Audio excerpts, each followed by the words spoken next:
नमस्कार दोस्तों, GK magic trick style में आपका बहुत बहुत स्वागत है।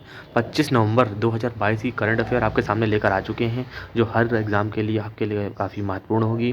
जैसा कि जानते हैं कि हम लोग करंट अफेयर को ट्रिक स्टाइल से याद करा रहे हैं। करंट को याद करना काफ़ी इंपॉर्टेंट है, इसलिए जैसा कि आप जानते हैं कि हाल ही में जो भी एग्ज़ाम्स हो रहे हैं उसमें करंट का कितना बड़ा रोल है, तो करंट को याद करना और काफ़ी इंपॉर्टेंट हो चुका है। इसलिए हमने एक नई मुहिम चलाई है, करंट को ट्रिक से याद कराना। दोस्तों, चैनल पे आए हैं तो चैनल को सब्सक्राइब करे बिना मत जाइएगा, वीडियो को लाइक करिएगा और अपने फ्रेंड सर्कल में ज़रूर शेयर करिएगा। हम लोग ने ये ट्रिक से नई मुहिम इसलिए चलाई है कि बच्चों को अब ट्रिक से याद कराएं। देखिए, अभी आपके एग्ज़ाम जीडी की देख रहे हैं, डेट आ चुकी है, इसीलिए और सीजीएल का एग्ज़ाम है, तो अभी हम लोग वन लाइनर आपको करा रहे हैं, वो ट्रिक से याद करा रहे हैं। बाकी हम लोग डिटेल्स भी बात करेंगे। अभी आपको हम लोग ये करना चाह रहे हैं कि करंट अफेयर आपकी आंखों के सामने निकले नहीं, क्योंकि करंट का बहुत बड़ा मुद्दा है। करंट अफेयर हमेशा बच्चों को याद नहीं होता है, ये वो बुक ले आएंगे, वन लाइनर से पढ़ते जाएंगे, भूल जाएंगे। लेकिन अभी जो मैं 10-12 क्वेश्चन करा रहा हूँ उनको समझते चलिए, ट्रिक से पढ़ते चलिए और मेरे साथ कीवर्ड याद करते चलिए। जो क्वेश्चन कराता जा रहा हूँ और पीछे वीडियो दे रखी है उनको याद करते चलिए। आप अभी जब तक एग्जाम होगा आप तक वो देखते चलिए, आपके काफ़ी करंट वो कंप्लीट हो जाएगी। और मैं पर डे जीके की भी और कुछ प्रीवियस ईयर क्वेश्चन भी अपलोड कर रहा हूँ, उनको देखते चलिए। छोटी छोटी वीडियो अपलोड कर रहा हूँ, उसमें कोई दिक्कत नहीं होगी। चैनल पर विजिट करके देखिए, अलग अलग प्लेलिस्ट बनी है, उनको देखिए और वो भी आपकी काफ़ी इंपॉर्टेंट होंगी। दोस्तों, चलिए वीडियो स्टार्ट करते हैं। 25 नवंबर 2022 की करंट अफेयर। तो पहला क्वेश्चन आपकी स्क्रीन के ऊपर ये रहा कि हाल ही में किसने कंबोडिया में अमेरिकी रक्षा सचिव लॉयड ऑस्टिन के साथ द्विपक्षीय बैठक की है? तो आप कहेंगे राजनाथ सिंह जी ने की है। तो आप क्या कहेंगे? राजनाथ सिंह जी ने की है। हाल ही में किसने कंबोडिया में अमेरिकी ही रक्षा सचिव लॉयड ऑस्टिन के साथ द्विपक्षीय बैठक की है? तो आप कहेंगे राजनाथ सिंह जी ने की है। तो आप इसको याद कैसे करेंगे? भाई देखिए, जब अब अमेरिका वाले और अपने राजनाथ सिंह जी कहीं बैठे हैं, दो लोग बैठे हैं कहीं, अगर अमेरिका वाले और राजनाथ सिंह जी कहीं दो लोग जब बैठे हैं तो हमें वहाँ पर कम बोलना चाहिए। कंबोडिया को याद करिए, कम बोलना चाहिए। देखिए, जब दो लोग कहीं बैठे हों, बातचीत कर रहे हों, बैठक चल रही है, तो हमें वहाँ पर कम बोलना चाहिए। ऐसे याद कर लीजिए, जब रक्षा मंत्री बैठे हैं हमारे राजनाथ सिंह जी, अमेरिका के सचिव बैठे हैं और द्विपक्षीय बैठक चल रही है, तो वहाँ पर हमें कम बोलना चाहिए। ऐसे कंबोडिया को याद कर लीजिए। अब याद कर लीजिए कि हाल ही में किसने कंबोडिया में अमेरिकी रक्षा सचिव लॉयड ऑस्टिन के साथ द्विपक्षीय बैठक की? तो आप कहेंगे राजनाथ सिंह के साथ की है। तो ऐसे याद हो गया। तो देखिए, ट्रिक क्या लगी इसकी कि जब भी कहीं रक्षा सचिव अमेरिका के बैठे होंगे और अपने राजनाथ सिंह के साथ द्विपक्षीय बैठक की बात आएगी, तो हमें क्या करना होगा? वहाँ कम बोलना होगा। तो क्या करना होगा? कम बोलना होगा। तो ट्रिक यही है, ट्रिक है, कहानी फॉर्म में चल रही है। ट्रिक ये दोस्तों यही है कि कहानी फॉर्म में चल रही है। तो कभी भी हमें क्या करना होगा? जब भी दो लोग बैठ के बातें कर रहे हैं तो हमें वहाँ पे कम बोलना होगा। तो कम बोलने को याद कर लीजिए कंबोडिया से। कम बोलने को याद कर लीजिए कंबोडिया से। तो हाल ही में किसने कंबोडिया में रक्षा सचिव लॉयड ऑस्टिन के साथ द्विपक्षीय बैठक की है? राजनाथ सिंह जी ने की है। तो जहाँ भी आपको द्विपक्षीय बैठक मिल जाएगी अमेरिकी रक्षा सचिव के साथ कंबोडिया में, आप तुरंत लगा लेंगे कि राजनाथ सिंह जी ने की है। दोस्तों, ठीक है? ट्रिक अच्छी लग रही तो लाइक शेयर सब्सक्राइब कर जो करिएगा। दोस्तों, नेक्स्ट क्वेश्चन की ओर बढ़ते हैं हम लोग। चलिए दोस्तों, नेक्स्ट क्वेश्चन की ओर बढ़ते हैं हम लोग। नेक्स्ट क्वेश्चन आपकी स्क्रीन पर ये रहा कि हाल ही में किसने वेस्टर्न सिडनी यूनिवर्सिटी में आयुर्वेदिक विज्ञान में एकेडमिक चेयर स्थापित करने की घोषणा की है? तो आप जानते हैं किसने की है? आयुष मंत्रालय ने की है। किसने की है दोस्तों? आयुष मंत्रालय ने की है। ठीक है दोस्तों, फिर एक बार मैं आप रिवाइंड करा के फिर क्वेश्चन बताता हूँ। हाल ही में किसने वेस्टर्न सिडनी यूनिवर्सिटी में आयुर्वेदिक विज्ञान में एकेडमिक चेयर स्थापित करने की घोषणा की है? वो क्या है? आयुष मंत्रालय ने की है। कभी भी आयुर्वेदिक विज्ञान के मामले में कोई बात होगी तो आयुष मंत्रालय अपने आगे आएगा। कभी आयुर्वेदिक विज्ञान की बात होगी तो उसमें आयुष मंत्रालय आगे आएगा। देखिए, आयुर्वेदिक मंत्रालय की बात हो रही है और उसमें एकेडमिक चेयर पड़ी है। मान लीजिए कोई भी आयुष मंत्रालय, हम लोग आयुष मंत्रालय के अंदर गए, जब आयुष मंत्रालय के अंदर गए और वहाँ पे आयुर्वेदिक विज्ञान संस्थान कार्यक्रम चल रहा था, नहीं कोई कार्यक्रम चल रहा था वहाँ पे जब चेयर्स पड़ी थी तो सबसे पहले हम किसको आगे बैठा लेंगे? मंत्रालय में सबसे पहले किसको आगे भेजेंगे? जिनको पता होगा आयुष मंत्रालय वगैरह में, किसको भेजेंगे भाई बताइए? हम लोग उन्हीं को तो आगे भेजेंगे जिनको इस मंत्रालय के बारे में नॉलेज होगी, जो यहाँ पर आना जाना जिनका रहता होगा वही तो समझ पाएंगे, उनको आगे भेजेंगे। तो जब चेयर पड़ी है आयुर्वेदिक मंत्रालय में तो हम कहेंगे आप बैठिए आयुष मंत्री जी, आयुष मंत्री जी आप इसमें बैठिए पहले। आयुर्वेदिक विज्ञान में एकेडमिक चेयर पड़ी है तो आयुष मंत्री को पहले बैठा लेंगे। जी आप बैठिए, आपको तो पता है इसमें कैसे क्या करना होता है। भाई हमें तो कुछ पता नहीं है, जिसको जो चीज़ पता होगी वही तो उस चीज़ में आगे बैठेगा। भाई हम लोग जो काम नहीं कर पाते हैं तो उसमें हम लोग आगे कभी नहीं चलेंगे। इसी तरीके से ट्रिक बन रही है, बस ट्रिक से याद कराना है, कोई चीज़ वो नहीं है दोस्तों। कभी पूछा जाएगा हाल ही में किसने वेस्टर्न सिडनी यूनिवर्सिटी में आयुर्वेदिक विज्ञान के एकेडमिक चेयर स्थापित करने की घोषणा की है, तो आप कहेंगे आयुष मंत्रालय ने की है। ठीक है दोस्तों, आयुर्वेदिक विज्ञान एकेडमी कहना एक प्रोग्राम चल रहा था, आयुर्वेदिक विज्ञान एकेडमी में कहना एक प्रोग्राम चल रहा था किसमें, सिडनी यूनिवर्सिटी में। वहाँ पर काफ़ी सारी चेयर पड़ी थी। तो अब भैया वहाँ पे जब आयुर्वेदिक विज्ञान कार्यक्रम चल रहा था तो कौन आगे जाएगा जिसको पूरी नॉलेज होगी आयुर्वेदिक के बारे में। तो आयुर्वेदिक के बारे में किसको नॉलेज होगी, आयुष मंत्रालय के बारे में नॉलेज होगी। आयुष मंत्रालय में जो सारे उनके विभाग के आदमी होंगे उन्हीं को नॉलेज होगी। अब हमें तो मालूम नहीं है, हम उनके अंदर आते नहीं है। तो आयुष मंत्रालय के बारे में नॉलेज होगी किसको, आयुर्वेदिक विभाग वाले को, आयुष मंत्रालय को हम आगे बैठा लेंगे चेयर में। ठीक है, इस तरीके के लिए कभी पूछा जाएगा कि वेस्टर्न सिडनी यूनिवर्सिटी में आयुर्वेदिक विज्ञान में एकेडमिक चेयर स्थापित करने की घोषणा किसने की है, तो आप कहेंगे आयुर्वेदिक मंत्रालय। आयुर्वेदिक विज्ञान आ जाएगा तो आप समझ जाएंगे आयुष मंत्रालय। कहानी फॉर्म में सुनते चलिए, आप याद कर लेंगे। नेक्स्ट क्वेश्चन क्यों पढ़ते हैं हम लोग। हाँ देखिए, हम लोग का उद्देश्य खाली आपको याद कराना है ट्रिक से, बस आपको याद हो जाए, बस यही हम लोग की बस एक लक्ष्य है। बस ट्रिक से याद कराना करंट अफेयर को, बस यही हमारा एक लक्ष्य है।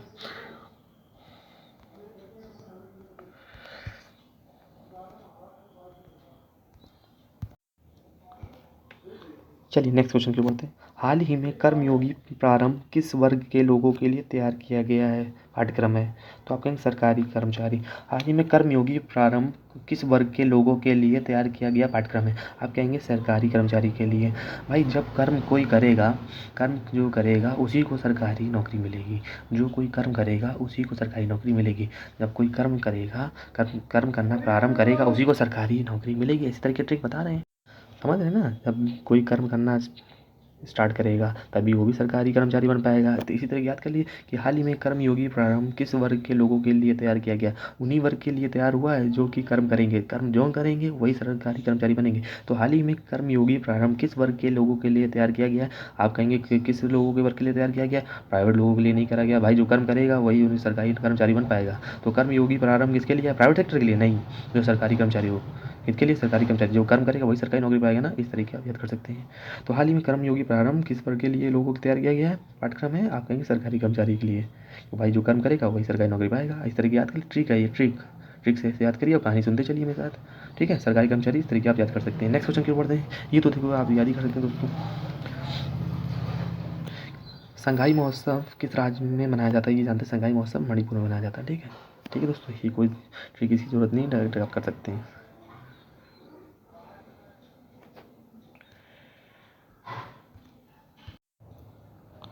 नेक्स्ट क्वेश्चन आपकी स्क्रीन पर ये रहा।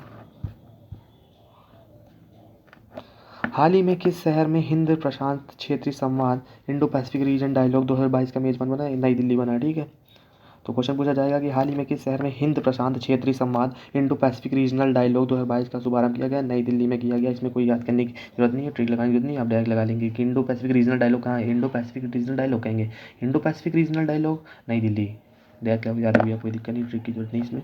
जिसमें जहाँ जहाँ ट्रिक की जरूरत होगी मैं आपको बताता चलूँगा। कभी पूछा जाएगा इंडो पैसिफिक रीजनल डायलॉग हिंद प्रशांत डायलॉग नई दिल्ली, कोई नया डायलॉग मारो नई दिल्ली, ऐसे याद कर लीजिए।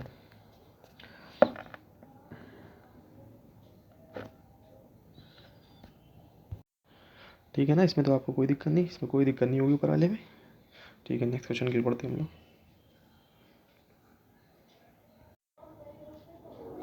हाल ही में किस एशियाई देश ने आत्महत्या रोकथाम नीति सुसाइड प्रिवेंशन पॉलिसी जारी की, आप कहेंगे भारत ने की है। जानते हैं एशियाई देश, एशिया में कौन आता है, भारत आता है, इसे याद करेंगे। सुसाइड प्रिवेंशन पॉलिसी जारी किसने की है, भारत ने की है, ये भी याद कर सकते हैं। सुसाइड पॉलिसी नीति, सुसाइड प्रिवेंशन पॉलिसी जारी किसने की है, भारत ने की है। ठीक है, हाल ही में किस एशियाई देश ने आत्महत्या रोकथाम नीति जारी की है, सुसाइड प्रिवेंशन पॉलिसी किसने जारी की है, भारत ने की है। ठीक है दोस्तों, ये भी याद कर सकते हैं आप डायरेक्ट। नेक्स्ट क्वेश्चन पे बढ़ते हैं हम लोग।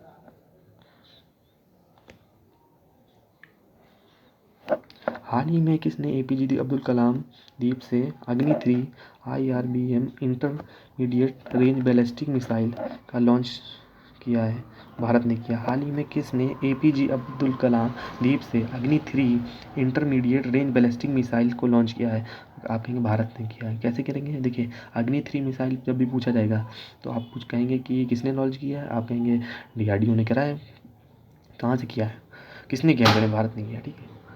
भारत ने किया, कहाँ से किया है, कहाँ से किया होगा बता सकते हैं? डीआरडीओ ने कहाँ से किया होगा, कहाँ से इसने लॉन्च किया होगा, अभी कमेंट बॉक्स में बताइए। देखिए, और अग्नि 3 किस टाइप की मिसाइल है और किस मिशन के तहत ये लॉन्च हुई है? अगर नहीं पता है तो आप कमेंट बॉक्स में बताइए, मैं अगली बार पूरा आपको बता दूंगा। बच्चे तो पूछे आपको ये डिटेल पता है कि नहीं पता है, ये मैं जानना चाहता हूँ। ठीक है दोस्तों, ये बताइए किस टाइप की मिसाइल है। ठीक है दोस्तों, तो कभी पूछा जाए कि एपीजे अब्दुल कलाम ये कहाँ के, एपीजे अब्दुल कलाम का नाम आ रहा है तो आप कहेंगे भारत के निवासी थे ना। तो बस इतना याद कर लीजिए फटाक से। हाल ही में किस देश ने एपीजे अब्दुल कलाम द्वीप से अग्नि 3 IRVM integrated intermediate range ballistic missile को लॉन्च किया? आपने भारत से लॉन्च किया। ठीक है दोस्तों, इसमें तो आपको कोई दिक्कत नहीं होगी ना। अग्नि 3 वाले में अग्नि 3 जहाँ भी आएगी एपीजे अब्दुल कलाम का नाम आएगा, आप कहेंगे भारत ने लॉन्च की। ठीक है, और डीआरडीओ ने लॉन्च करी है। आप कहाँ से की, आप ये कमेंट बॉक्स में बताइए। ठीक है, चलिए नेक्स्ट क्वेश्चन की बढ़ते हैं हम लोग। कह रहा है कि हाल ही में दिल्ली में 23 से 25 नवंबर को ललित बरफुकन की कौन सी जयंती मनाई गई? आप कहेंगे 400वीं जयंती मनाई गई है। कभी पूछा जाए कि हाल ही में 23 से 25 नवंबर को ललित बरफुकन की कौन सी जयंती मनाई गई? आप कहेंगे 400वीं जयंती मनाई गई। ठीक है दोस्तों, चलिए नेक्स्ट क्वेश्चन में बढ़ते हैं। देखिए, इसमें जहाँ जहाँ ट्रिक को कहानी लगी मैं आपको बताता चलूँगा। ठीक है, कोई दिक्कत वाली बात नहीं होगी।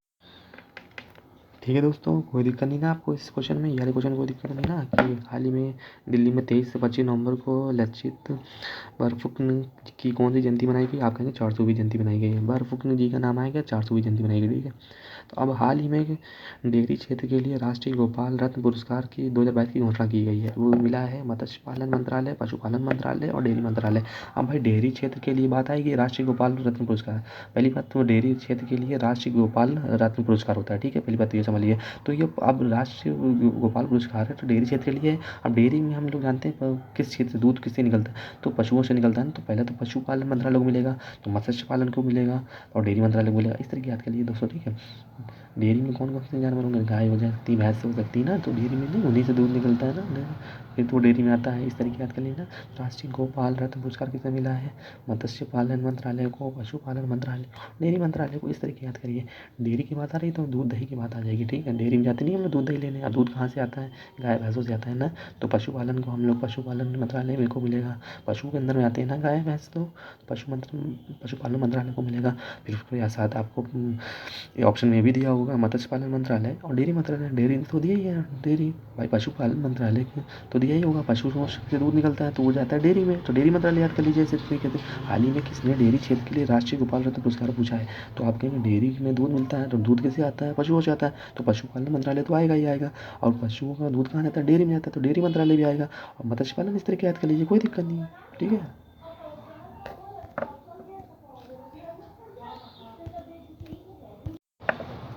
चलिए नेक्स्ट क्वेश्चन की ओर बढ़ते हैं। हाल ही में यूरोपीय संसद ने किसको आतंकवाद के राज्य प्रयोजक के रूप में नामित किया है? आप कहेंगे रूस को किया है। जानते हैं अभी रूस और यूक्रेन का जो वॉर चल रहा है, इसलिए यूरोपियन संघ ने किसको आतंकवाद के राज्य प्रयोजक के रूप में नामित किया? तो आप कहेंगे रूस को किया। ठीक है, नेक्स्ट क्वेश्चन की ओर बढ़ते हैं। जहाँ जहाँ देखो ट्रिक लगेगी दोस्तों, ट्रिक लगाएंगे कहानी फॉर्म में होगा। कहानी फॉर्म याद करें, बस वीडियो में बने रहिए, आपको पूरा करंट याद हो जाएगा। एक बार फास्ट फॉरवर्ड करके वीडियो देख लीजिएगा, 1.5 स्पीड में देखिएगा, पक्का आपको याद हो जाएगी। ठीक है, चलिए नेक्स्ट क्वेश्चन के ऊपर बढ़ते हैं। नेक्स्ट क्वेश्चन, एफडीआई इक्विटी प्रवाह अप्रैल से सितंबर के दौरान कितने प्रतिशत गिरकर 26.9 अरब डॉलर हो गया है? कहेंगे 14%। कभी भी पूछा जाएगा अप्रैल से लेकर सितंबर के दौरान एफडीआई प्रतिशत गिरकर 26.9 अरब डॉलर हो गया, कहेंगे 14%। जैसे याद रखिए 26.9% आ गया, अरब डॉलर हो गया है, याद करिए। कीवर्ड पकड़िए, एफडीआई जो है इक्विटी प्रवाह जो है अप्रैल से सितंबर के मंथ में, अप्रैल से सितंबर आएगा और कितना 26.9 अरब डॉलर हो गया, कहेंगे 14%। ट्रिक्स कीवर्ड पकड़िए। कभी पूछा जाएगा अप्रैल से सितंबर के दौरान कितने पैसे गिरकर 26.9 अरब डॉलर हो गया, कहेंगे 14% हो गया। ठीक है, फिर से देखिए एक बार। एफडीआई इक्विटी प्रवाह अप्रैल से सितंबर के दौरान कितने प्रतिशत गिरकर 26.9 अरब डॉलर हो गया? तो आप कहेंगे 14%। एफडीआई पूछा जाएगा, अप्रैल से सितंबर के दौरान कितने प्रतिशत गिरकर 26.9 अरब डॉलर हो गया। जब भी पूछा जाएगा एफडीआई जो अप्रैल से सितंबर मंथ के बीच में 26.9 अरब डॉलर गिरकर हो गया, तो आप कहेंगे 26.9 आ रहा है, तो ये वो लगभग हाँ 14% है, 14% बोलेंगे आप, ठीक है। तो दोस्तों वीडियो कैसी लग रही है आप कमेंट बॉक्स में बताइए। वीडियो अच्छी लगी लाइक शेयर सब्सक्राइब जरूर करें दोस्तों, ठीक है। ऐसी ही वीडियो पाने के लिए चैनल को पे बने रहें। रोजाना करंट अफेयर की वीडियो ट्रिक स्टाइल में हम कराते हैं। कीवर्ड जो होते हैं कीवर्ड बना देते हैं कहानी फॉर्म में, बस आपको याद कराना हमारा उद्देश्य है। देखिए दोस्तों ये करंट अफेयर काफ़ी बड़ा है, इसलिए बच्चों को याद नहीं होता है। बच्चे बुक लाते हैं उससे पढ़ते हैं लेकिन कल भूल जाते हैं, इसलिए हम थोड़ा ट्रिक लगा देते हैं, कहानी फॉर्म याद कराते हैं, बस याद कराना है बच्चों को, ठीक है दोस्तों। इसलिए वीडियो में बने रहिए। जो स्ट्रैटेजी के और वन लाइनर क्वेश्चन करा रहे हैं वो भी देखते रहिए दोस्तों। चैनल को सब्सक्राइब करिए और दोस्तों में शेयर करिए, ठीक दोस्तों। मिलते हैं नेक्स्ट वीडियो में। और आज फिर एक वीडियो स्टैटिक की आने वाली है, जो प्रीवियस ईयर पूछे जा रहे हैं एग्जामों में, अब वो भी हम करा रहे हैं। क्वेश्चन सीरीज चल रही है वो भी करा, छोटी छोटी करा रहे हैं। हो सकता है ट्रिक भी करा दें, वन लाइनर सॉल्व भी करा दें दोस्तों हम, ठीक है। वही क्वेश्चन करा जाए जो एग्जाम में पूछे जा रहे हैं। और करंट अफेयर हो जाना तो होती है। चैनल पर बने रहिए, चैनल को सब्सक्राइब करिए, ठीक है दोस्तों। सब्सक्राइब जरूर करिएगा, थोड़ी चैनल की स्ट्रेंथ बढ़ाइए दोस्तों, ठीक है। चलिए मिलते हैं नेक्स्ट वीडियो में।